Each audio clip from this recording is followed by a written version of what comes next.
내가 죽으면 한 개의 바위가 되리라. 아예 에덴에 물들지 않고 두 쪽으로도 깨트려져도 소리하지 않는 바위가 되리라. 유치원의 바위 중에서 시를 제가 발췌해서 읽어드렸습니다. 이호우란 시인도 똑같은 제목의 시를 썼는데 그 내용 중에 일부가 이렇습니다. 바위도 세월이 아픈가 보다. 또 하나 금이 갑니다. 지난주에 제가 공자를 수백 년 배우고 달달달 외웠어도 제대로 살지 못해서 대한제국이 망했다고 예를 들었습니다. 그런데 유치환, 이호우 이 시인들은 바위를 보고도 배우는 사람들이었습니다. 바위가 위대한지 아니면 이 시인의 지혜가 위대한지 둘 중에 하나겠지요. 그죠? 자, 바위를 보고도 삶을 사랑하고 삶의 지혜를 배우는데 여러분들은 뭘 보고 배우며 살고 계십니까? 세상에는 두 종류의 사람이 있습니다. 우리는 세상의 모든 현상을 두 가지로 나누는 것을 이분법이라고 그러고 이분법을 지향해야 된다 이렇게 말하지만 세상의 모든 현상을 두 가지로 나눠보면 우리가 세상의 본질을 꿰뚫어 볼 수 있는 지혜를 가질 수 있기에 우리가 늘 세상을 둘로 나눠보기도 합니다. 자, 세상에 두 종류의 사람이 있는데 한 사람은 보고 배워도 달달달 외워도 고치지 못하고 살지 못하는 사람이 있습니다. 그런데 어떤 사람은 바위를 보고도 깨닫고 삶의 지혜를 배워서 살아가는 사람이 있습니다. 여러분들은 후자의 사람들 되실 수 있기를 축원드립니다. 우리 크리스찬도 두 부류가 있습니다. 하나는 믿음으로 산다고 하면서도 자기를 내세우는 사람입니다. 내가 다 했어.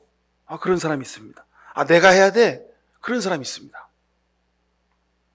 성경을 읽으면서도 모든 것을 자기를 기준으로 삼고 살아가는 사람들이 있습니다. 그래서 그렇게 말하죠. 나는 사랑하는데, 나는 용서하는데, 나는 배려하는데 저 사람이 문제라고, 저 인간이 문제라고 그렇게 말합니다. 여러분 그렇죠? 가장 가까운 사람을 향해서 그렇게 말하고 생각할 때가 많이 있습니다. 또 한 부류의 사람은 성경을 읽으면 성경을 읽을 때마다 성경에 나오는 사람들의 모습이 성경의 말씀이 꼭 나보고 하는 말씀인 것 같아가지고 늘 고개를 숙이고 하나님 제가 부족하군요. 성경을 볼 때마다 부족한 자신을 발견하는 그런 사람입니다. 십자가를 볼 때마다 내 죄가 너무도 커서 하나님 어쩌면 좋습니까? 내가 어떻게 살아야 하죠? 늘 하나님 앞에 겸손의 기도를 드리는 사람입니다. 열심히 일을 해서 어떤 성과를 냈습니다. 그럼에도 불구하고 내가 한 게 아니야. 저 사람이 날 도와줘서 저 사람이 아주 좋은 안을 내줘서 그렇게 잘 된 거야. 우리 팀원들 때문이지 뭐. 여러분들 때문이에요. 그렇게 자신의 공을 주변 사람들한테, 다른 사람한테 돌리는 그런 사람이 있습니다.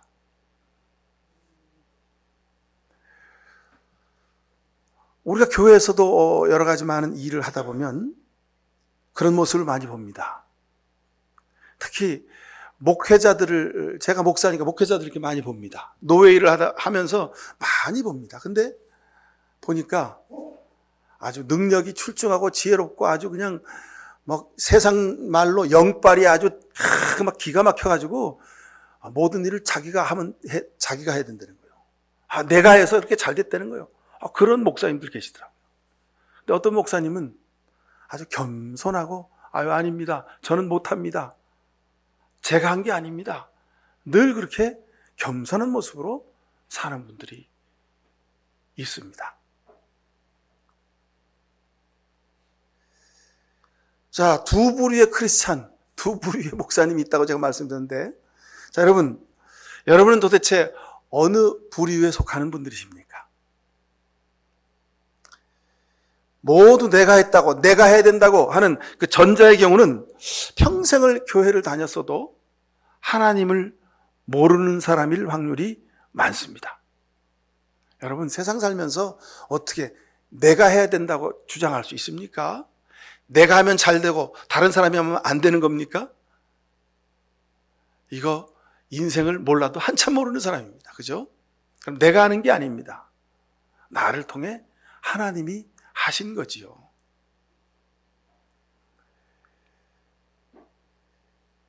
이런 사람들은 내가 해야 된다, 내가 다 했다 생각하는 사람들은 하나님이 계실 자리가 없어요. 교회는 다녀도 기도는 해도 늘 자기가 판단하고 자기가 기준 세워서 살아요. 그러니까 하나님이 거기서 뭐 역사하시고 뭐 하실 일이 없는 거예요. 늘 자기 주장대로 사는 거예요.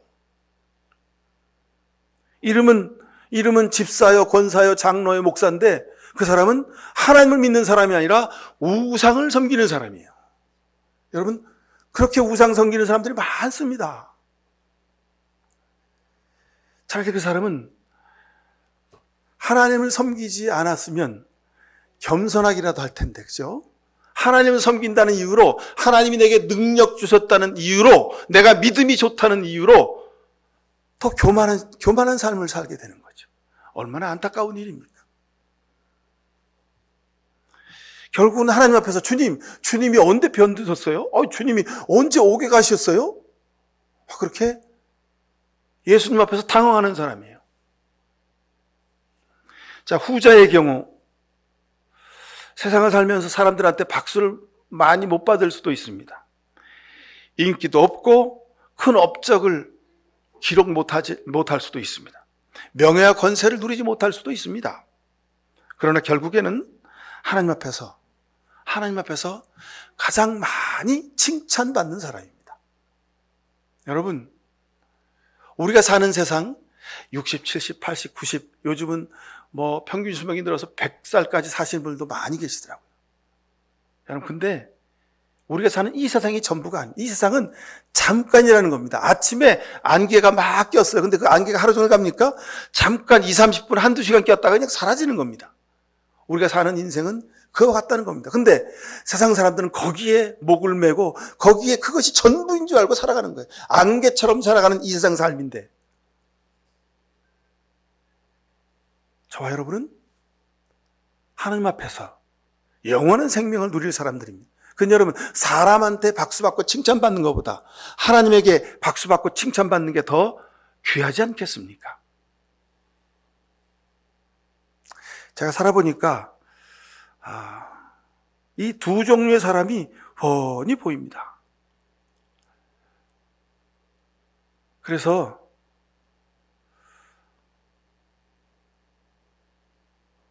복음 증거의 사명을 감당하는 사역자인데도 믿음이 없는 사람들이 많아요. 믿음이 없어요. 그러면 그거 보면 제가 얼마나 안타깝든지, 어떻게 믿음이 없는데 하나님의 일을 할까? 믿음이 없는데 어떻게 교회에서 신앙인이라며 크리스찬이라며 살 수 있을까? 그게 더 참 경이롭더라고요, 저는. 하나님을 의지하지 않고 하나님께 맡겨드리지 않고 신앙생활하면서 산대요. 복음을 증거한대요. 이거 말이 안 되는 일인데 그렇게 살고 있더라고요.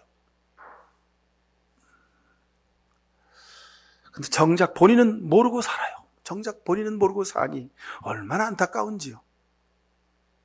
출애굽기 20장 6절에 나를 사랑하고 나의 계명을 지키는 사람에게 수천대 자손에 이르기까지 한결같은 사랑을 베풀어 주신다고 말씀하셨습니다.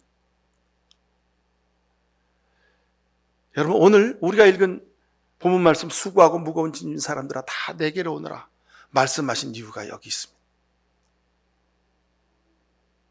내 멍에는 쉽고 가볍다. 내가 진 이 멍에를 지고 나를 따라오너라 말씀하시는 거예요. 그 말씀하신 이유가 어디 있습니까? 나를 사랑하고 내 계명을 지킨 사람한테는 수천대 자손의 길까지 한결같은 사랑을 베풀어 주시기 위해서, 좋은 것 주시려고 이 말씀을 하신 겁니다. 이 말씀이 그대로 여러분에게 이루어질 수 있기를 간절히 축원합니다. 내가 순종하면, 내가 말씀 앞에 순종하고 따르면 하나님이 어떻게 해요? 수천 대 자손에 이르기까지 한결같은 사랑을 베풀어 주신답니다. 여러분, 사랑에 대해서 아십니까? 나는 사랑하는데 저 사람이 날 사랑하지 않는데, 여러분, 사랑에 대해서 도대체 아십니까? 사랑은 주면 줄수록 모자란 것 같아서 마음이 타는 겁니다. 여러분, 그 사랑이 어찌 내가 사랑했다고 말할 수 있겠습니까? 내가 주고 또 줘도 모자란가? 내가 덜 줬나? 내가 더 주고 싶은데, 그런 마음에 드는 게 사랑입니다. 여러분, 자식들한테 그렇게 하시잖아요. 하나님이 그 마음으로 여러분들한테 자손 수천 대까지 사랑을 베풀어 주겠다고, 제발 내 멍에를 치고 나를 따라오라고 그렇게 말씀하시는 겁니다.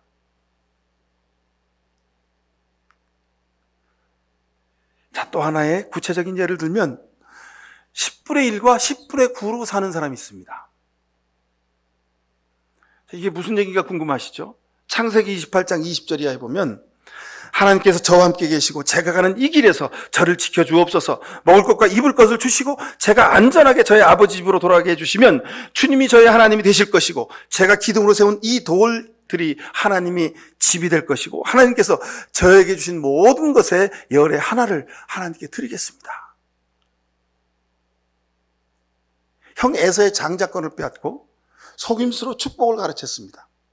탐욕과 사기꾼으로 살았습니다. 이런 자신을 자기가 너무도 잘 알아요.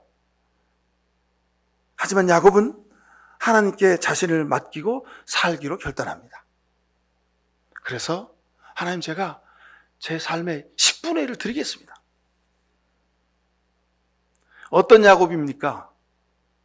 그냥 기회가 되면 형의 것도 자기 것으로 만드는 이 탐욕스러운 야곱. 그런데 하나님께 드리며 살겠대요. 여러분, 신앙인 중에는 10분의 10으로 사는 사람과 10분의 9로 사는 사람이 있습니다. 요즘 물가가 하늘 높은 줄 모르고 오르죠. 단돈 10,000원이라도 아껴야 삽니다. 그런데 계산기로는 10분의 10을 가지고 써야죠. 내가 100만 원 벌어왔어요. 그럼 100만 원 다 써도 모자른 게 현실입니다. 근데 내가 100만 원 벌어왔는데 그 중에 10분의 1 떼어서 하나님한테 10분의 11조를 드린다? 이건 불리한 삶이에요. 그죠? 계산기로 두드려서 안 되는 삶이에요. 내가 받은 월급에서 세금도 내고 또 11조도 드려? 에이, 안 되지. 보통 사람은 그렇게 생각하는 거예요.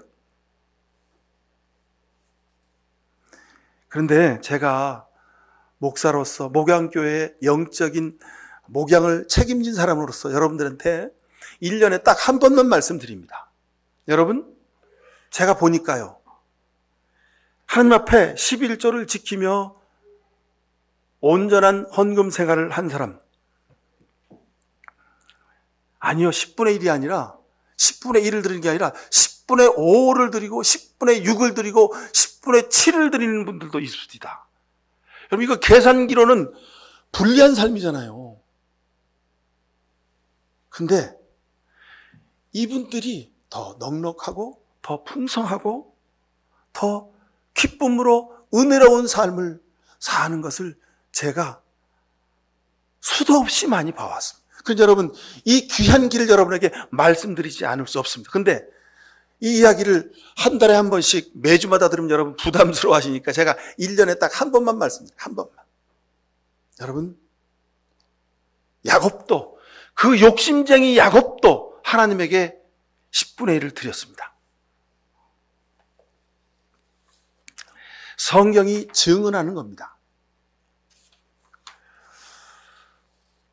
하나님이 쓰실 것이 부족해서 우리한테 달라고 하실까? 여러분, 절대로 아닙니다. 하나님이 우리의 마음과 고백을 보고 싶으신 겁니다. 중심을 보시는 하나님 앞에서 마음을 들이며 믿음 생활 해가실 수 있기를 바랍니다. 아까워 손이 오므러질 때도 있습니다. 제 고백입니다. 제가 이제 오늘 오후에도 어느 다른 교회에 예배가 있어서 제가 좀 가봐야 되는데요. 예배를 드리면 헌금을 하잖아요. 근데 제가 지갑에서 헌금을 드리려고 이렇게 지갑을 꺼냈어요. 근데 지갑 속에 5만 원짜리가 딱 하나 있는 거예요. 근데 끝나고 뭐 다른 목사님들 커피도 사고 뭐 이러려면 그 5만 원 가지고 커피도 사고 그래야 될 거 아니에요. 다른 데 쓸 때도 있는데? 그 순간에 그 지갑 안에 10,000원짜리, 1,000원짜리가 있었으면 여러분 얼마나 좋을까요? 그죠? 그냥 10,000원짜리 내고 5만 원짜리는 딴 데 쓰면 되잖아요. 그죠? 그 순간 5만 원짜리밖에 안 들어있는 게 참 다행이었습니다. 아이 뭐 어떻게 되겠지. 그리고 그냥 5만 원짜리 헌금을 드렸습니다. 여러분 솔직히 고백합니다. 목사인 저도요. 지갑에 10,000원짜리, 5만 원짜리 있으면 10,000원짜리 헌금을 드리기가 쉽습니다. 왜요? 내가 써야 될 게 있으니까.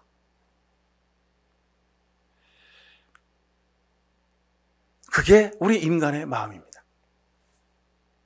근데 아까워 손이 오므러지더라도 여러분 순종하며 드릴 수 있기를 바랍니다.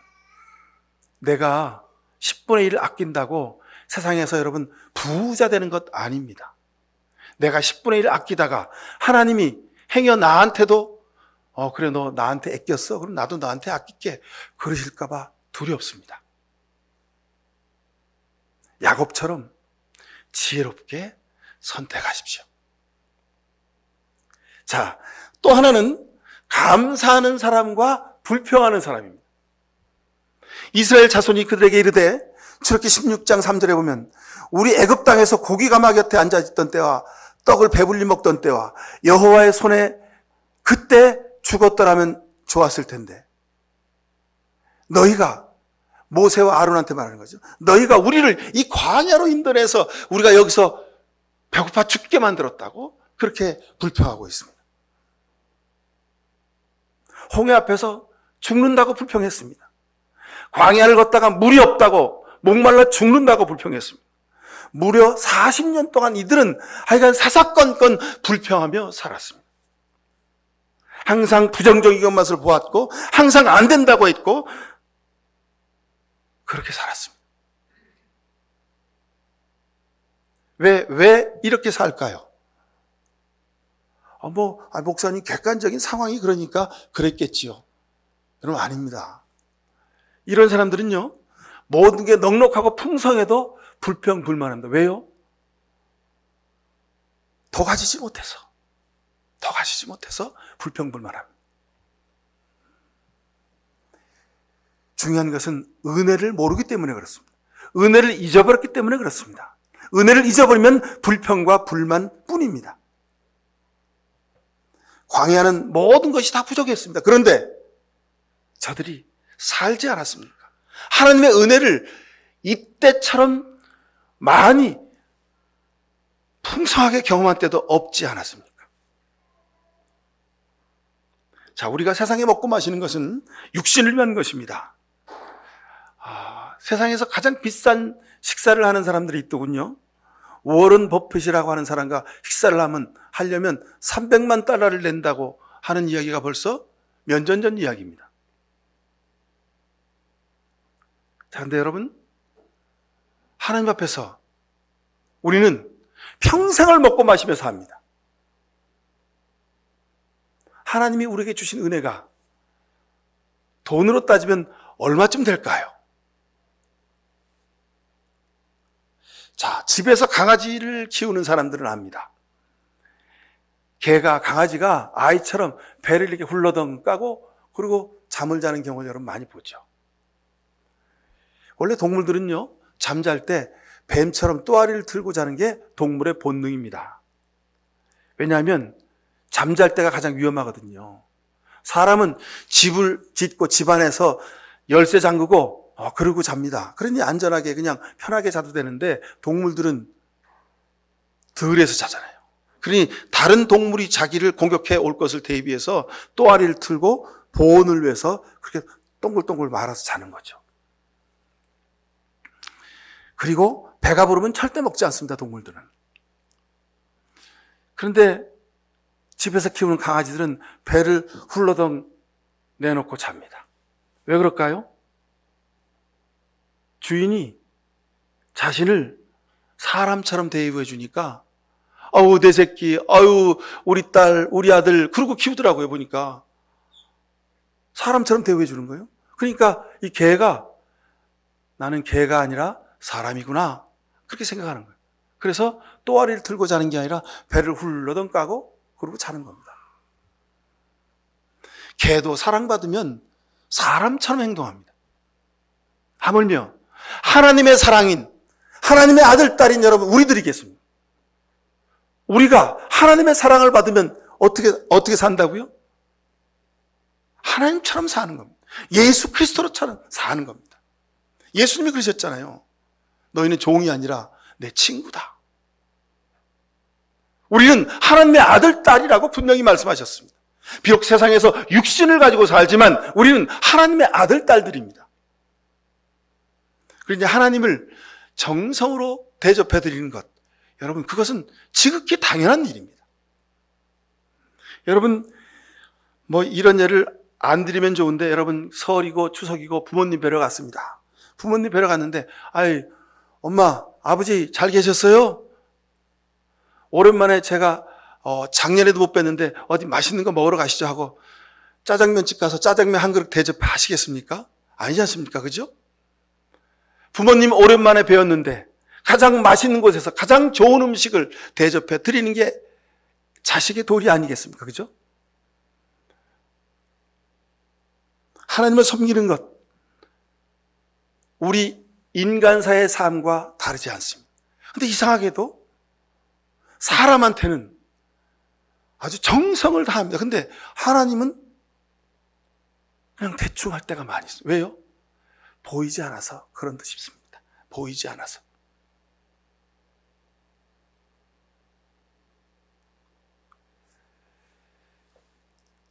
출애굽기 20장 5절에 보면은 나는 질투하는 하나님이다 말씀하십니다. 하나님이 질투하신대요. 그렇게 하시면 안 된다는 겁니다. 왜 하나님이 우리 보고 질투하실까? 우리를 사랑하시기 때문에. 나는 전부를 다 들여서 너를 사랑하는데 너는 나보다 귀한 게 있구나. 너는 나보다 더 좋은 게 있구나. 그러면 하나님이 질투하신다는 거예요. 하나님이 우리를 사랑하신 증거, 출애굽기 20장 6절을 보면 5절 하반절부터 6절까지 보면 나를 미워하면 자손 3, 4대까지 내가 벌을 주겠다 말씀하셨는데 너희가 나를 사랑하고 내 계명을 지키면 6절에 자손 수천 대까지 사랑을 베풀겠다고 말씀하십니다. 차이가 있죠. 너희가 내 말대로 안 살면 자손 수천 대까지 벌을 내린다가 아니라 자손 3, 4대까지 벌을 주겠답니다. 근데 하나님 말씀대로 살면, 하나님을 사랑하면 수천 대까지 복을 주신답니다. 차이가 있죠, 여러분? 왜 이런 차이가 있을까요? 하나님이 우리를 사랑하시기 때문에. 자, 동물도 사랑받으면 사람처럼 합니다. 하나님의 사랑받고 살고 있음을 여러분 아시지요? 날마다 깨닫지 않습니까? 그러니 우리도 질투하시는 하나님 앞에 정성을 다해서 섬기고 살아가실 수 있길 바랍니다.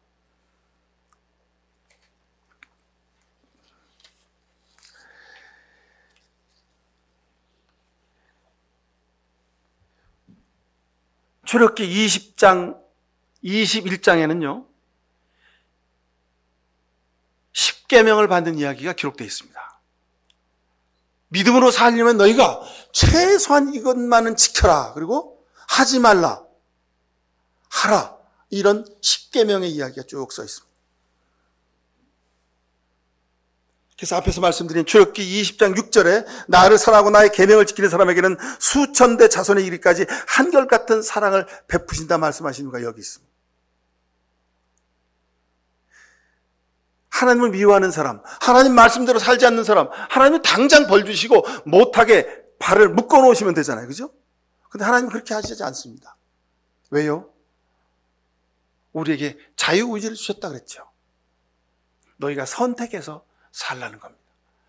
복받는 삶을 살든지 아니면 하나님에게 심판받는 삶을 살든지 선택하라는 겁니다. 여러분, 하루 일과 속에서 시간과 물질과 마음과 태도, 이런 구체적인 우리 삶 속에서 여러분 날마다 선택하며 살아야 됩니다.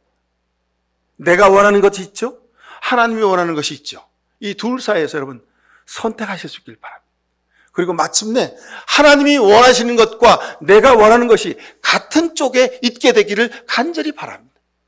이것이 구원받은 삶이요, 이 삶이 거룩하게 살아가는 삶입니다.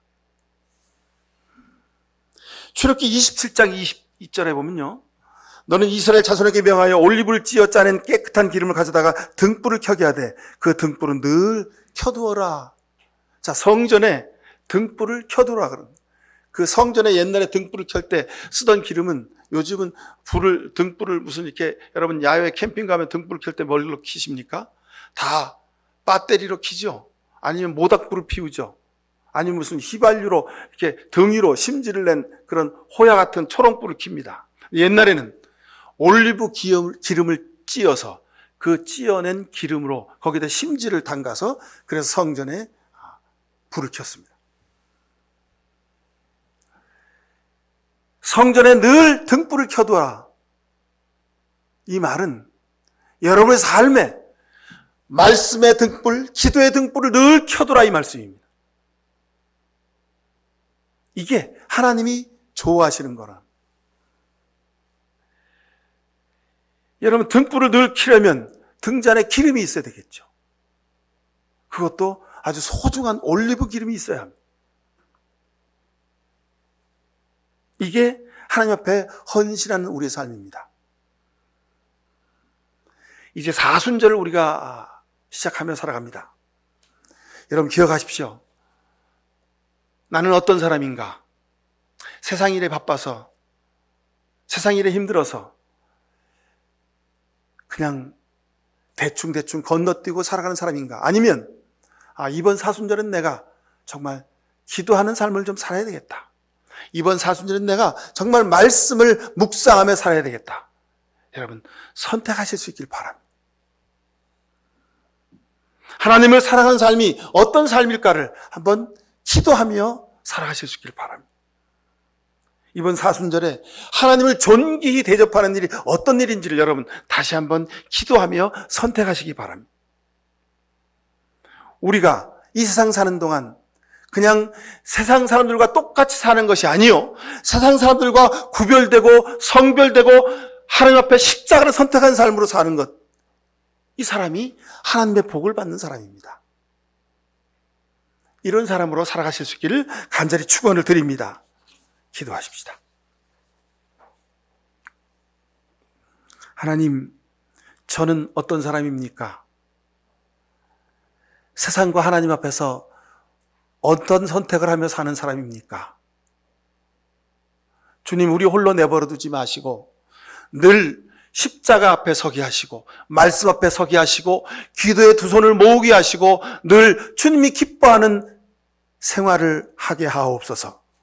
주 성령이여 우리 마음을 감화 감동하셔서 가장 존귀한 섬김의 삶을 살아가는 우리 모두가 되도록 주님 우리를 이끌어 주옵소서. 예수 그리스도 이름으로 기도하옵나이다. 아멘. 하나님, 부족합니다. 모자랍니다. 자격이 없습니다. 하지만 하나님 말씀 앞에 순종하겠습니다. 이런 귀한 결단하는 이 시간 머리 숙인 모든 주의 백성들 머리 위에 하나님 아버지의 귀하신 사랑과 예수 그리스도의 십자가의 보혈의 은혜와 성령의 복 내렸음이 이 한 해를 사는 동안 저들의 가정과 일터와 그리고 모든 수고하는 일들 위에 지금부터 영원히 함께해 주시옵기만을 간절히 축원하옵나이다. 아멘.